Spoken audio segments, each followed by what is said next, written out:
আসসালামু আলাইকুম, আমি নাহিয়ান আহমেদ বিপ্লব। আমার আসলে আজকে ঈদের এই তৃতীয় দিনে হচ্ছে আমার মেজো বোনের বাসায় আসছি উত্তরাতে। তো সারপ্রাইজ হয়ে গেলাম। আপা ওই ভাগ্নির মাধ্যমে, মেজো ভাগ্নি আনিস আজরিন হচ্ছে ওর মাধ্যমে আর কি যে পিৎজা পাঠাইছে।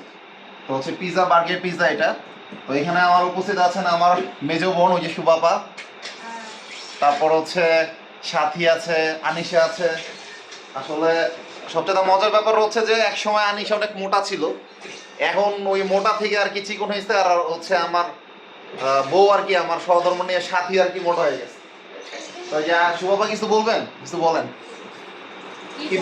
ঈদের শুভেচ্ছা জানান সবাইকে।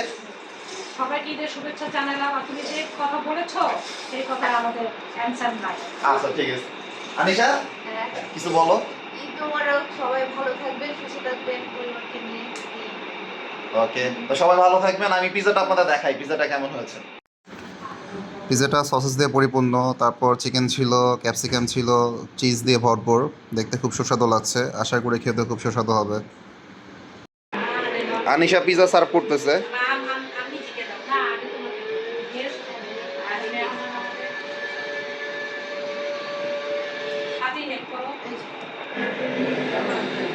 তো প্রথম পিৎজাটাই হচ্ছে সাথীকে দিল, সাথী আবার পাস করলো সাইফানকে।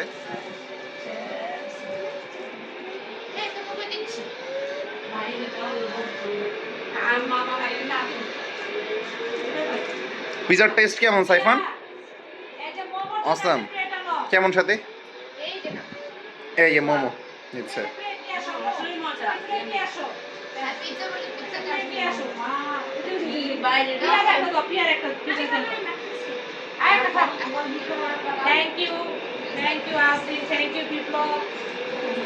আপনি খেয়ে দেখেন মানে কেমন লাগে, টেস্টটা বলেন, খেয়ে দেখেন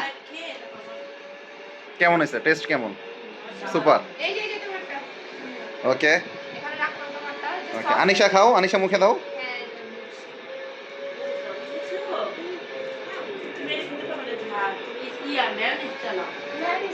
কেমন আনিশা? মজাক। বেবি পিৎজা কেমন? পিৎজা কেমন? Pizza nice. ওকে, তো আলহামদুলিল্লাহ সবাই পিৎজা খেয়েছে। তো আমি পিৎজা ট্রাই করতেছি। তো ভালো থাকবেন, সবাইকে ঈদের শুভেচ্ছা রইল, সুস্থ থাকবেন, আল্লাহ হাফিজ।